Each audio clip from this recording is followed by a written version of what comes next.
이스라엘아 들으라. 우리 하나님 여호와는 오직 유일한 여호와이시니 너는 마음을 다하고 뜻을 다하고 힘을 다하여 내 하나님 여호와를 사랑하라. 하나님은 영이시니 예배하는 자가 영과 진리로 예배할지니라. 아멘. 사랑하시되 끝까지 사랑하시는 하나님 아버지, 저희를 위해서 십자가 고난을 받으시고 다시 살아나신 주님의 이름을 찬양합니다. 기쁨의 50일을 보내며 주께서 베푸신 십자가의 사랑과 희생을 기억합니다. 주님의 그 크신 사랑과 희생을 생각하며 온 마음 다해 주님의 이름을 높여드립니다. 이 시간 이 예배를 통해 저희가 올려드리는 찬양과 경배를 받아주시옵소서. 주님의 이름이 이 세상 그 무엇 그 누구보다 더 크신 이름이 되게 하여 주시옵소서. 예배를 받으시기에 합당하신 주님, 다음 주부터 저희는 다시 현장에서 예배를 시작하려 합니다.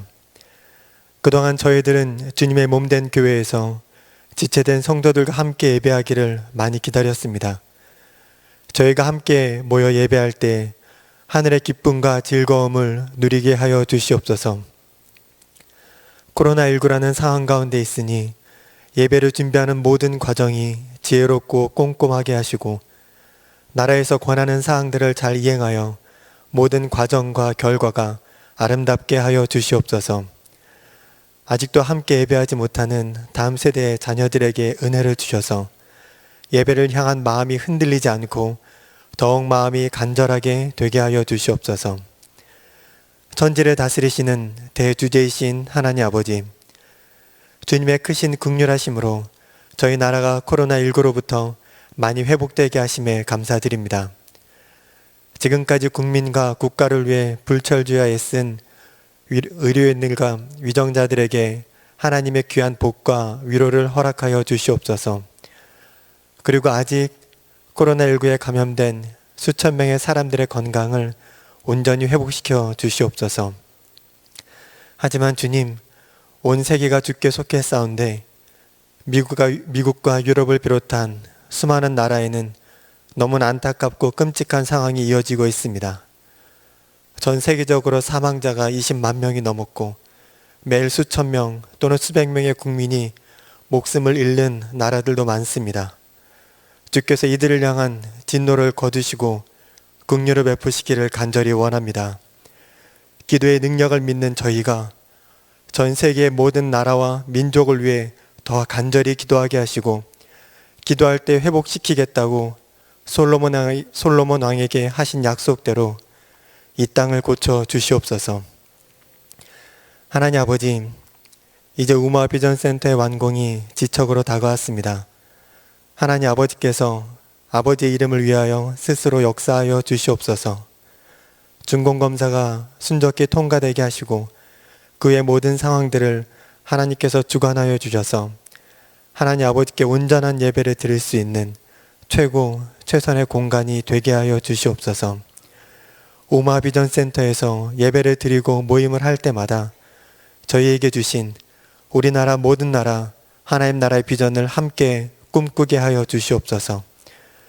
얼마 남지 않은 시간 동안 명센의 모든 성도님들이 우마 비전 센터를 위해 기도와 물질로 수고하는 마음을 더하여 주시옵소서.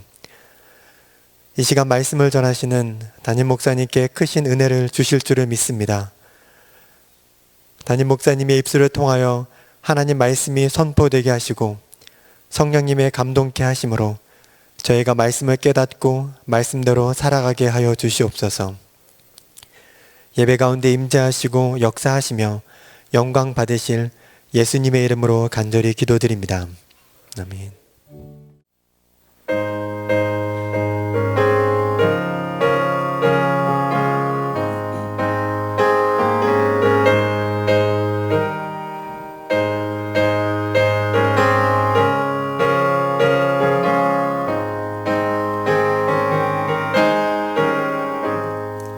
주의 친절한 발에 안기세 우리 마음이 평안하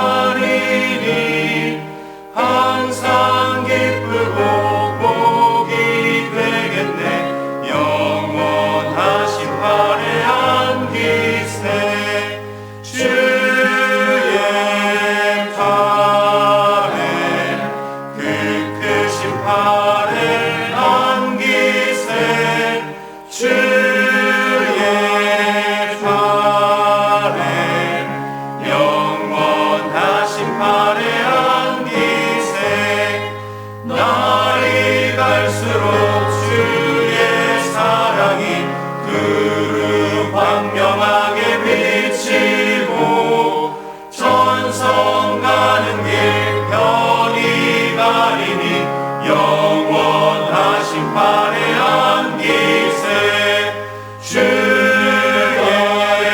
차례 그 팔에 안기세 주의 차례 영원하신 팔에 안기세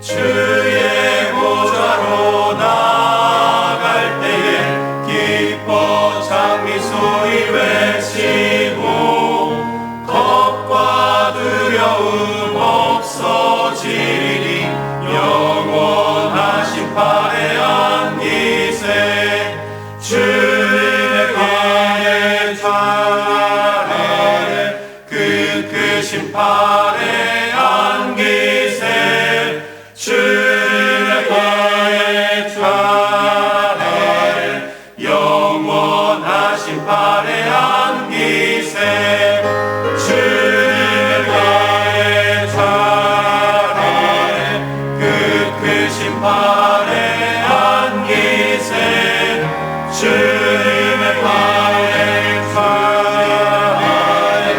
영원하신 팔에 안기세. 다음 주는 교회에서 만나요. 우리에게 주신 하나님 말씀을 함께 보겠습니다. 열왕기상 9장입니다. 열왕기상 9장 오늘 성경 읽기 일과 맨 서두에 있는 부분입니다. 우리 1절부터 9절에 있는 말씀을 함께 받들어 읽겠습니다. 함께 주의 말씀 읽읍시다. 솔로몬이 여호와의 성전과 왕궁 건축하기를 마침에 자기가 이루기를 원하던 모든 것을 마친 때에 여호와께서 전에 기브온에서 나타나신 때와 같이 솔로몬에게 나타나사 여호와께서 그에게 이르시되 내 기도와 내가 내 앞에서 간구한 바를 내가 들었은즉 나는 내가 건축한 이 성전을 거룩하게 구별하여 내 이름을 영원히 그곳에 두며 내 눈길과 내 마음이 항상 거기 있으리니 내가 만일 내 아버지 다윗이 행함같이 마음을 온전히 하고 바르게 하여 내 앞에서 행하며 내가 내게 명령한 대로 온갖 일에 순종하여 내 법도와 율례를 지키면 내가 내 아버지 다윗에게 말하기를 이스라엘 왕 위에 오를 사람이 내게서 끊어지지 아니하리라 한 대로 내 이스라엘의 왕위를 영원히 견고하게 하리니와 만일 너희가 너희의 자손이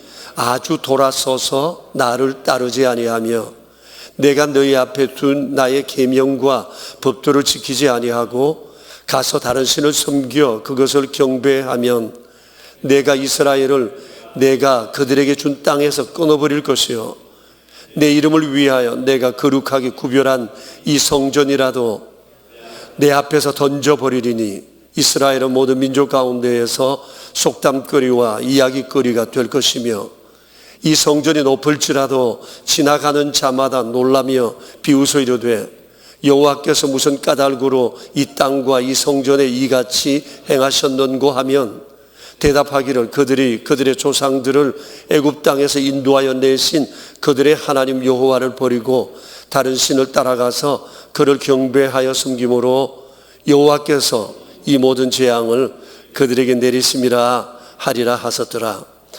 아멘. 여러분 오늘 성경을 읽으셨겠지만 오늘 본문은 다윗의 아들 솔로몬의 최전성기 때 하나님께서 그에게 주신 경고 약속과 경고에 관한 말씀입니다. 이때는 그의 재임 40년 기간 중 24년 되던 때였는데 약속과 경고를 한 번에 하신 것으로 봐서 솔로몬이 계속 잘 하기를 바라시는 하나님의 당근과 채찍이 아니었나 생각이 됩니다. 사실 이 성공의 때, 번영의 때, 최정상에 올랐을 때 처신을 잘못함으로 인해서 추락하는 경우들이 많기 때문에 하나님께서 이에 대해 솔로몬의 마음을 추스리시기 위함이셨다고 생각합니다. 솔로몬에 대해서는 우린 어느 정도 알고 있지만 솔로몬의 전성기적 상황이 어땠는지 제가 이 시간 잠깐 여러분에게 말씀드리겠습니다. 솔로몬은 역사 최고의 지성이었습니다. 그가 24살 되던 해 왕으로서의 4년차 되던 때였습니다. 기브온 산당에서 1000번제를 하나님께 드리고 난 다음 하나님께서 그에게 나타나셔서 이런 약속을 하셨습니다. 내가 내게 지혜와 총명한 마음을 주노니 전에도 후에도 너와 같은 자가 없을 것이다 그랬습니다. 사실 그랬습니다.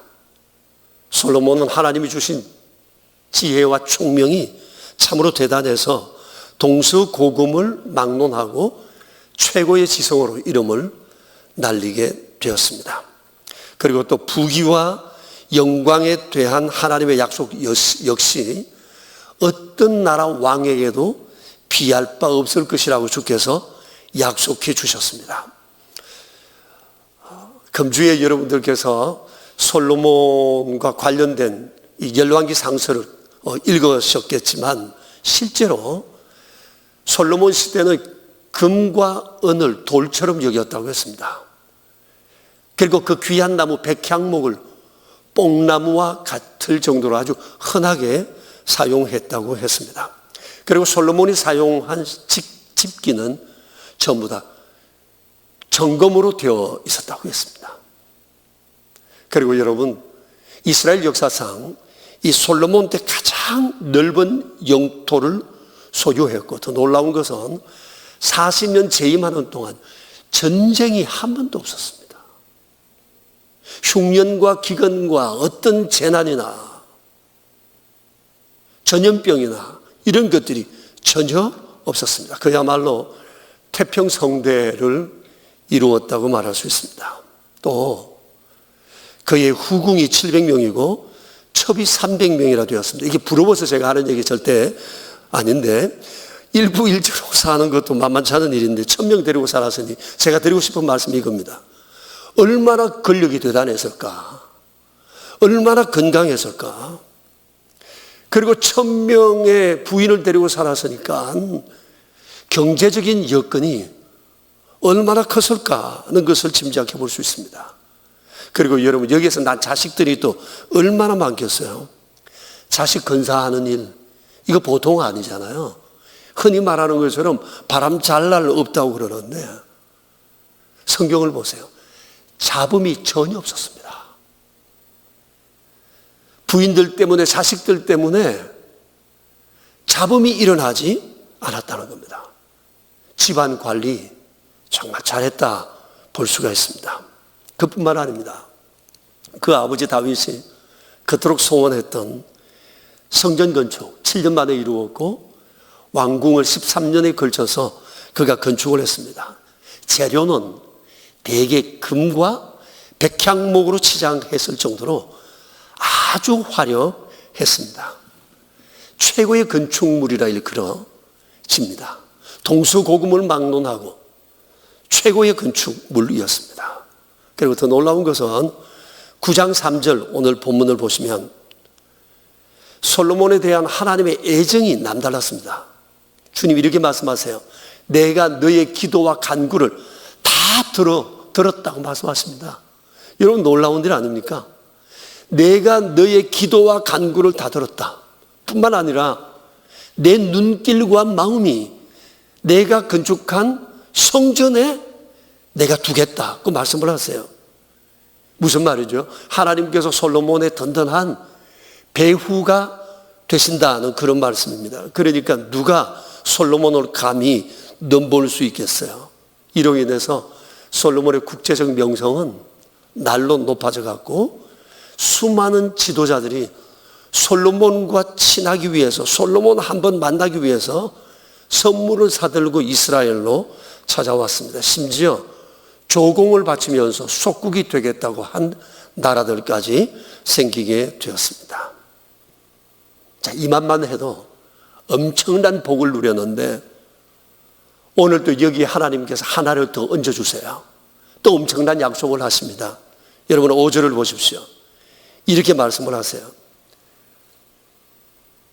내 아버지께 약속한 대로 왕위에 오를 사람이 내게서 끊어지지 않게 하겠다. 그리고 이 왕위를 영원히 견고하게 하겠다고 말씀하십니다.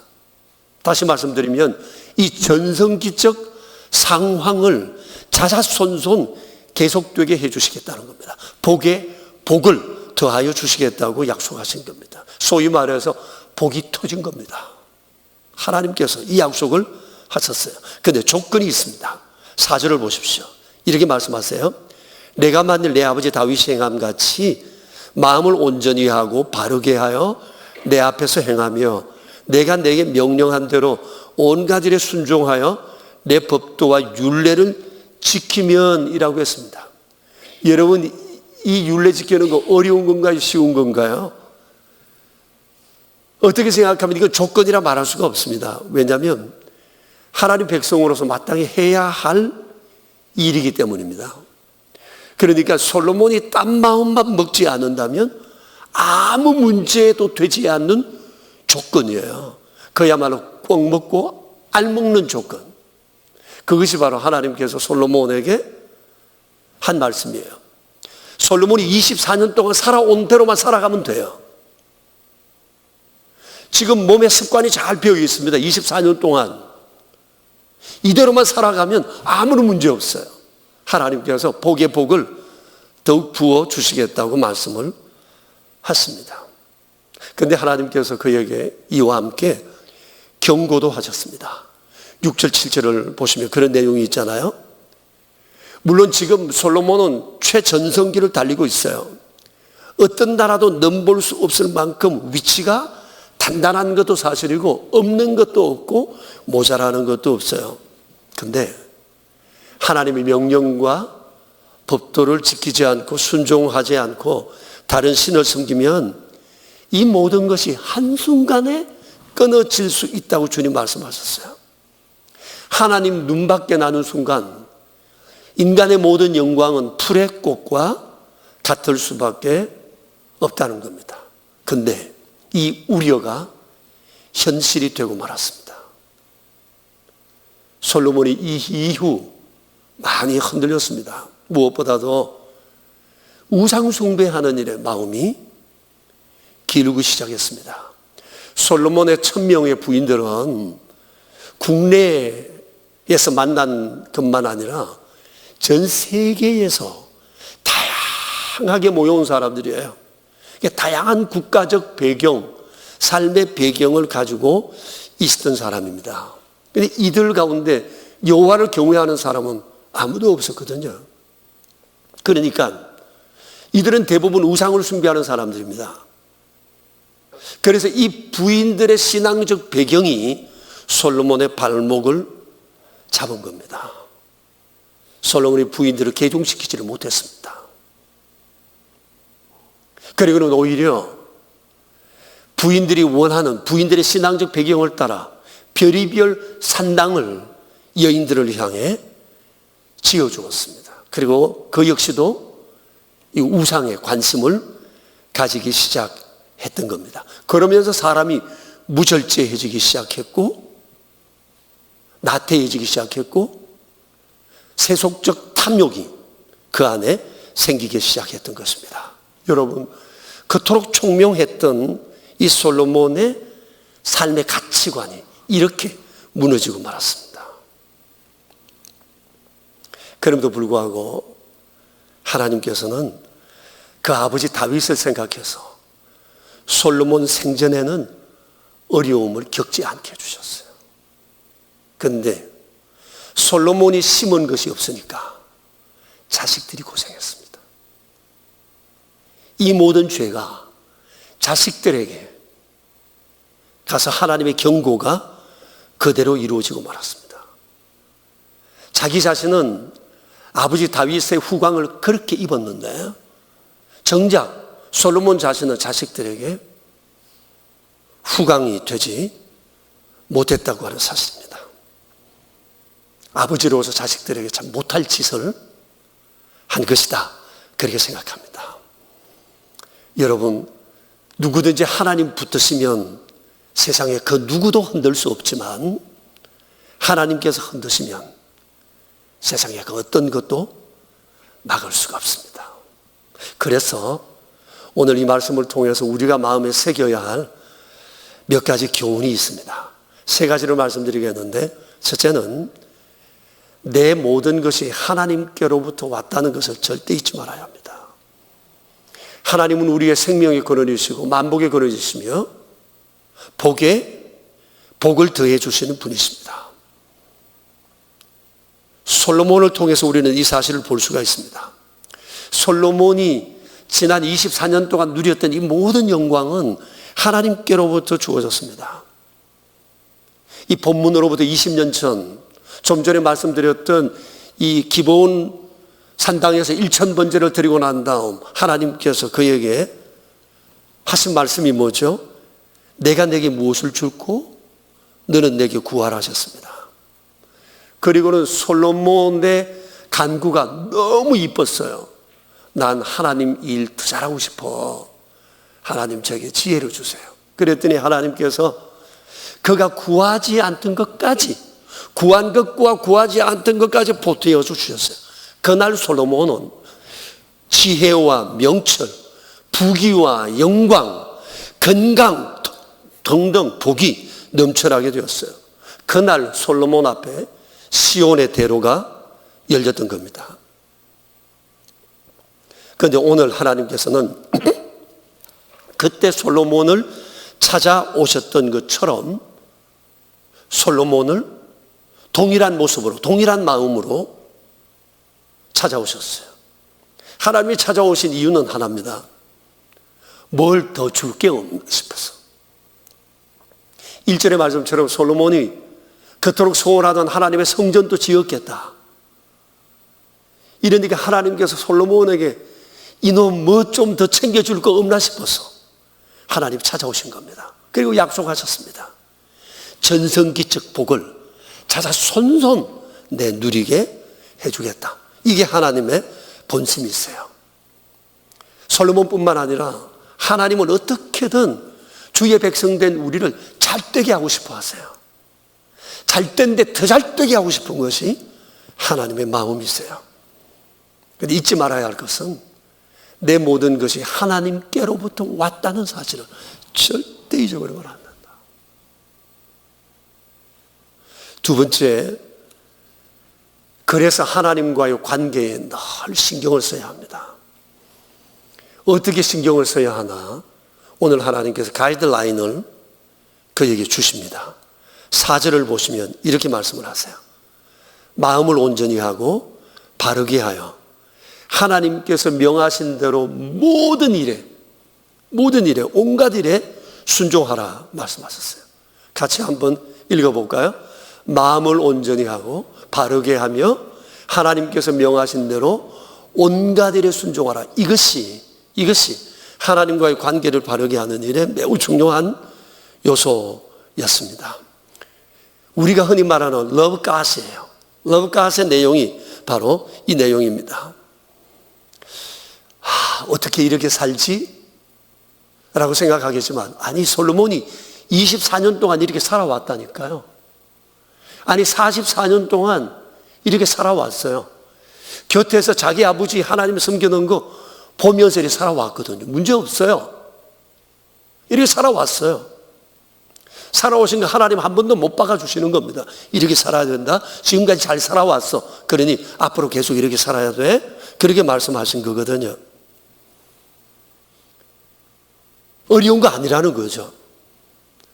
거룩하신 하나님과 좋은 관계를 이루려면 우리도 우리의 수준을 높여야 합니다. 나의 자리에서 하나님을 끌어내리는 것이 아니라 하나님이 계신 그 자리로 성큼 올라가 하나님이 원하시는 수준에서 하나님과 좋은 관계를 우리가 이룰 수 있어야 한다는 겁니다. 이건 당연한 일이기 때문에 신경 써야 할 일이에요. 대충 살면 안 된다는 겁니다. 근데 여기에 당근이 있습니다. 약속이 있는 조건이에요. 더 잘 되게 하시는 하나님의 방법이거든요. 그렇게 사는 것이. 그러시면서 하나님께서는 솔로몬에게 다시 한번 이렇게 살아 평생을 복되게 산 사람을 그에게 소개합니다. 누구죠? 그의 아버지 다윗입니다. 4절에서 내 아버지 다윗이 행함같이라고 말씀하세요. 다윗이 완전했다는 것이 아니에요. 우리가 아시잖아요. 이미 다윗은 실수가 있었다는 것. 다윗은 넘어졌다가도 항상 주님, 저만큼 멀리 갔다가도 주님, 언제나 주님 바라보고 산 사람이라는 그런 뜻이거든요. 사람이 완전한 구속을 입지 않았는데 우리가 어떻게 완전한 삶을 살아요? 우리 육체를 지닌 사람이기 때문에 육체의 지배를 받거든요. 그러나 언제나 마음을 하나님께 두고 사는 인생이 되라는 것이 하나님의 요청이 있었어요. 다윗은 정말 그랬습니다. 절대 순종했고요. 순종함에 있어서 어떤 이유나 조건이 없었습니다. 하나님 말씀이라면 무조건 예스 했습니다. 그러니 하나님께서 얼마나 이뻐하셨겠어요. 그래서 그 연약했던 베들레헴의 목동 다윗을 통해 하나님께서 그의 가문을 세우시고 이 한 사람 보시고 그 나라를 견고히 해주셨어요. 다 망해가는 나라, 그 나라를 다윗 한 사람 믿음 보시고 그 사람 위에, 그 사람 때문에, 그 사람 보시고 주께서 나라를 견고히 세워주셨습니다. 그리고 이 은혜를, 후광을 가장 톡톡히 맛본 사람이 솔로몬 자신이었던 겁니다. 그래서 하나님께서 솔로몬에게 당부하셨습니다. 너도 내 아버지처럼 너 자신과 내 가족과 내 나라의 미래를 위해서 내 아버지처럼 살아라. 아니, 내가 지금까지 살아온 것처럼만 살아라. 그러면 내가 너의 삶을, 내 나라의 미래를 보장한다고 하셨습니다. 그런데 솔로몬은 실패했습니다. 그 좋은 조건을 가지고 실패했어요. 왜 그랬을까요? 신경 쓰는 게 너무 많아서 그랬어요. 처자식 신경 많이 썼을 것 같아요. 그러니까 아무런 잡음 없이 건사하지 않았을까요? 여러분, 배우자 한 사람 마음 맞춰 살기 힘든데 1000명 맞춰 갈라 해보세요. 자식들, 거기에 난 수백 명의 자식들, 그거 어떻게, 여러분 상상이 안 되잖아요. 그러니까 처자식들에게 너무 신경 쓰다 보니까 하나님께 소홀했던 겁니다.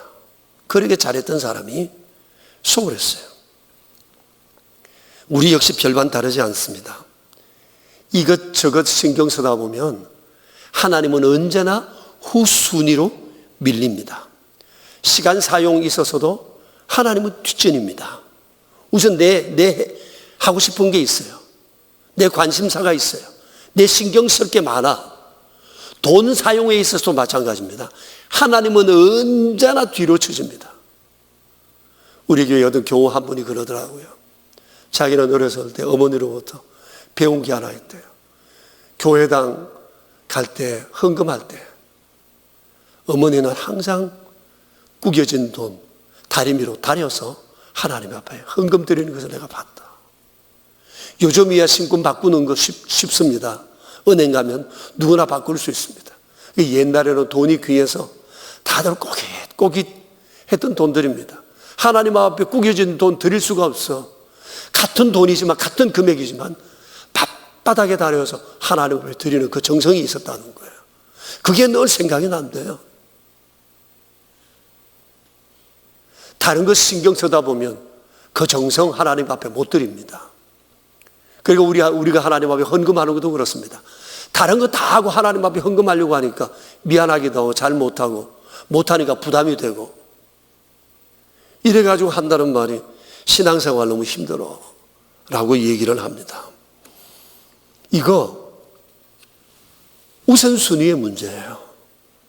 하나님이 내 삶의 1순위가 되면 어려운 것 하나 없어요. 중요한 것과 바쁜 것은 다르거든요.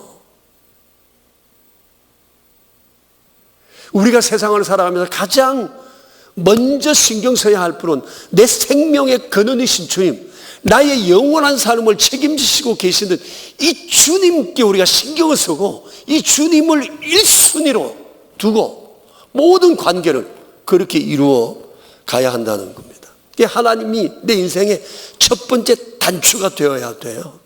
이걸 당연하게 여겨야 합니다. 다윗이 그렇게 살았고 솔로몬이 그렇게 살았고 지금 솔로몬에게 그걸 당부하시는 거예요. 그래야 된다는 겁니다.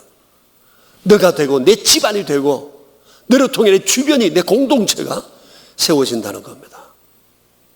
여러분, 너무 중요한 얘기예요. 하나님과의 관계를 소중히 여겨야 합니다. 하나님은 우리에게 1번이에요.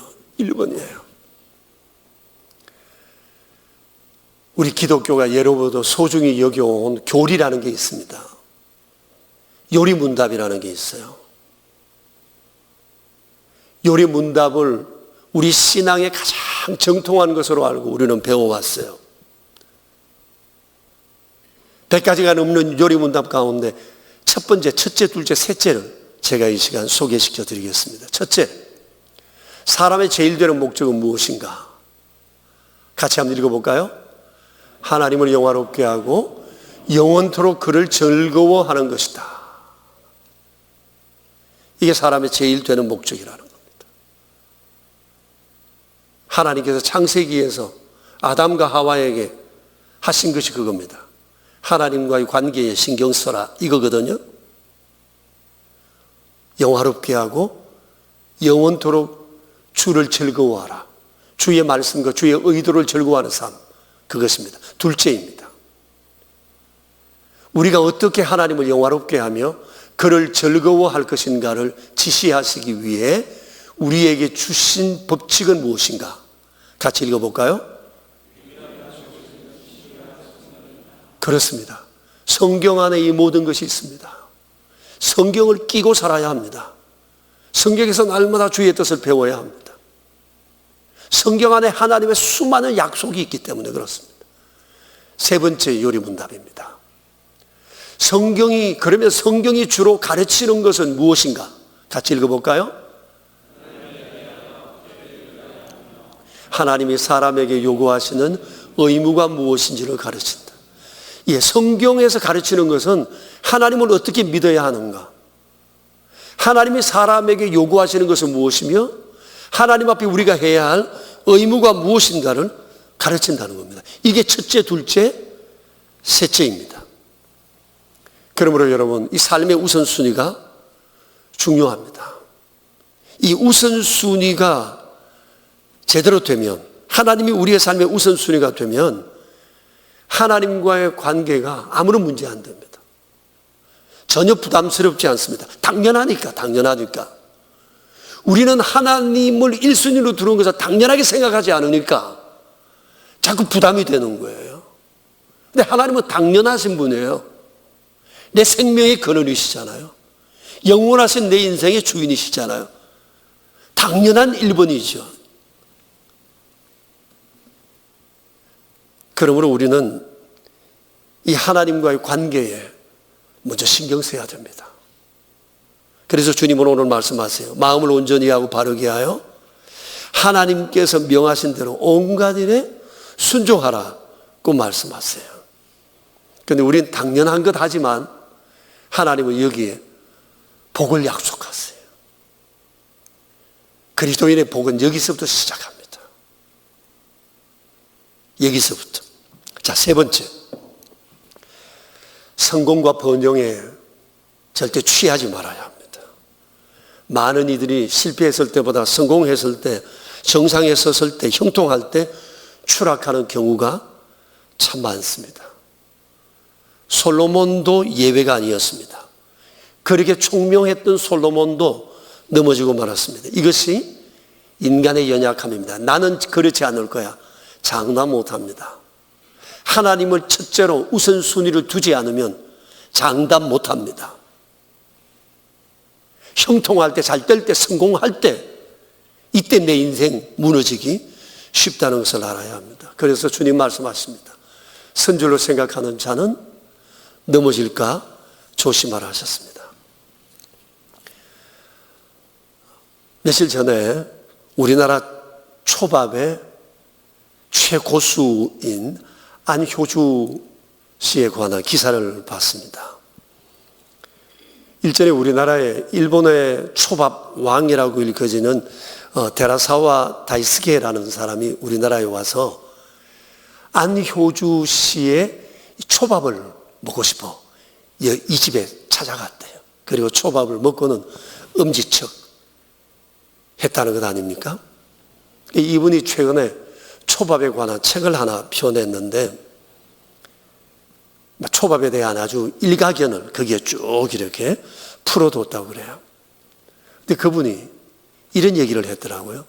자기가 오늘 이 자리에 설 수 있었던 이유는 없는데 늘 이런 생각을 품고 산답니다. 아직도 내가 만든 초밥에 나는 만족하지 못하고 있다. 내가 내 요리에 만족하는 순간 그때부터 내리막길이라는 생각을 하고 있어. 나는 오늘도 더 나은 초밥을 만들기 위해서 연구하고 노력하고 그리고 나는 오늘도 주방에 있다고 그분은 얘기를 했습니다. 여러분 곰곰이 우리가 생각해 볼 얘기입니다. 그가 무너지지 않았던 이유는 하나입니다. 겸손입니다. 절제 않은 삶입니다. 끊임없는 노력입니다. 자기 만족에 멈춰서지 않는 삶이었습니다.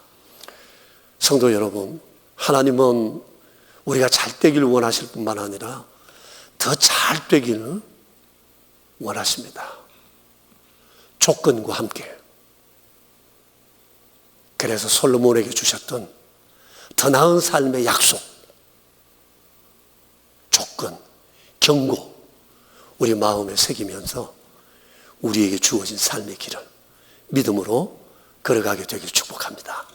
함께 기도하겠습니다. 아버지 하나님, 우리의 가슴이 뜨겁습니다. 이제부터라도 이렇게 살아야 되겠다는 새로운 용기가 샘솟습니다. 주님은 우리의 삶의 생명의 근원이시지만 실제 돌아보면 하나님은 언제나 우리의 삶에 후순위에 밀려 있었습니다. 그래서 늘 부담이 되고 부담이 되다 못해 신앙생활 어렵다 생각하고 그게 쌓이다 보면 주님과 점점 멀어지고 그렇게 굿바이 하는 경우가 우리 주변에서 참 많은 것을 저희는 보고 있습니다. 자비로우신 주님, 하나님께서 참으로 기뻐하셨던 다윗, 솔로몬의 지난 성공적 24년의 생활, 그 핵심은 하나님의 삶의 우선순위 1번이었다는 사실이었습니다. 모든 것이 다 하나님으로부터 왔다는 그 겸손함이 그들에게 있었다는 사실입니다. 그래서 하나님 주신 은혜에 날마다 감사하고 주님을 높이며 안주하지 않고 자만하지 않고 믿음으로 주님을 바라보고 사는 중에 성공적인 인생을 살았음을 주님은 오늘 우리에게 다시 한번 가르쳐 주셨습니다. 지금 저희는 여러 전염병 상황으로 인해서 세상이 무너지면서 내 인생도 다 무너진 것처럼 생각합니다. 내가 하는 일도 다 무너진 것처럼 절망적으로 생각합니다. 그러나 주님, 우리는 성경을 통해서 잘 보아 알고 있습니다. 주님, 우리가 가진 소유로 있나요? 주님은 우리를 일으키신 것이 아니라 복에 거론되신 주님 위에서 우리의 인생을 세우신 사실들을 우리는 잘 알고 있습니다. 세상에 일희일비하지 않게 해주시고 절망하지 않게 해주시고 이런 때일수록 더욱 주님 바라보고 내 인생의 우선순위를 하나님께 두는 일을 우리가 행하게 하셔서 정말 하나님이 내 삶을 어떻게 만지시고 다스려 가시는지를 경험하는 저희 모두가 되게 하여 주시옵소서.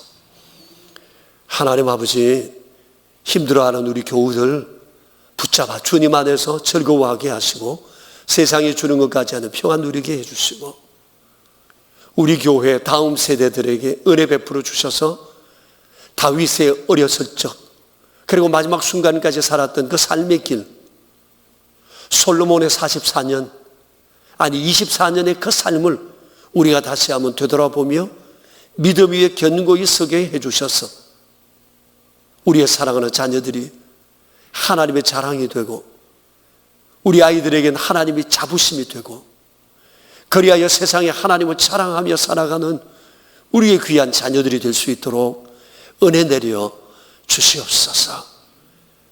우리의 구세주 예수 그리스도 이름으로 기도합니다. 아멘.